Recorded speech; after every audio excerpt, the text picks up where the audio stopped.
Padre. Padre, maari ko bang hingiin ang aming sahod para mo na pong awa? Awa? Anong awa? Wag, Padre! Wag! Wag po! Huwag kayong gumaya sa lapastangang ito. Ngunit Padre, 3 buwan na kaming hindi sumasahod. Kailangan din namin ng salapi sa aming mga pamilya. Tumahimik ka! Lapastangan!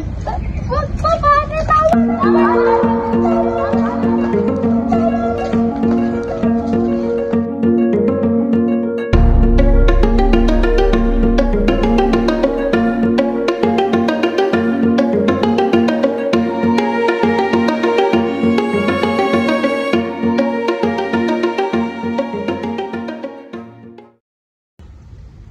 Mga kapatid, nandito tayo ngayon sa harap ng kasaysayan.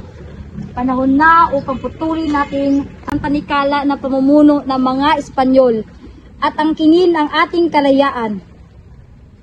Ngunit Andres, handa na ba tayo para rito?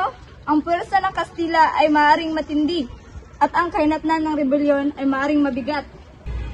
Ngunit Emilio, kung hihintayin pa natin, mas lalong magdurusa ang ating mga kababayan. Panahon na para kumilos tayo, alang-alang sa kinabukasan ng ating bansa.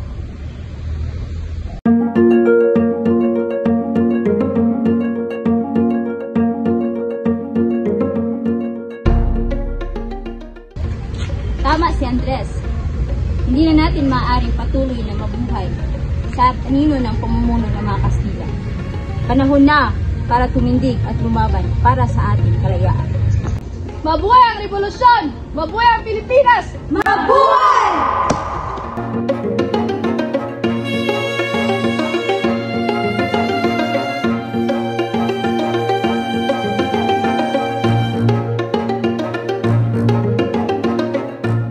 Kapatid, ipakita natin ang pagtutol natin sa simbolo ng pagmamalupit ng mga Espanyol. Ito na ang unang hakbang upang putulin natin ang pananakop ng mga Kastila. Ilabas sa mga sedula. Ang sedulang ito ay simbolo ng pagmamalupit ng mga Kastila. Punitin ang sedula! Tama ka, Andres!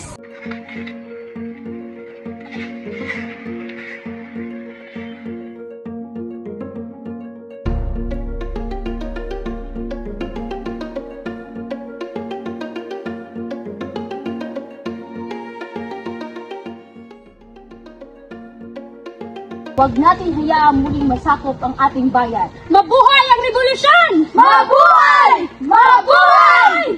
Ano ibig sabihin ng pagtitipong ito? Kayo ay lumabag sa batas ng Kastila. Hindi kami nagtipon bilang mga kriminal, kundi bilang mga bayani. Nandito kami upang ipahayag ang aming kalayaan mula sa mga Espanya. Oo, ang sigaw ng Pugadlawin ay magbibigay inspirasyon sa lahat ng Pilipino. Para sa revolusyon! Mabuhay ang Pilipinas! Para sa Pilipinas! Mabuhay! Kayo nagtataka nga muna ng lakas ng Espanya? Bubayad kayo sa inyong kampugan! Hindi kami nagtakot sa tiranya. Nandito kami para ipaglaban ang kalayaan at karapatan ng aming bayan.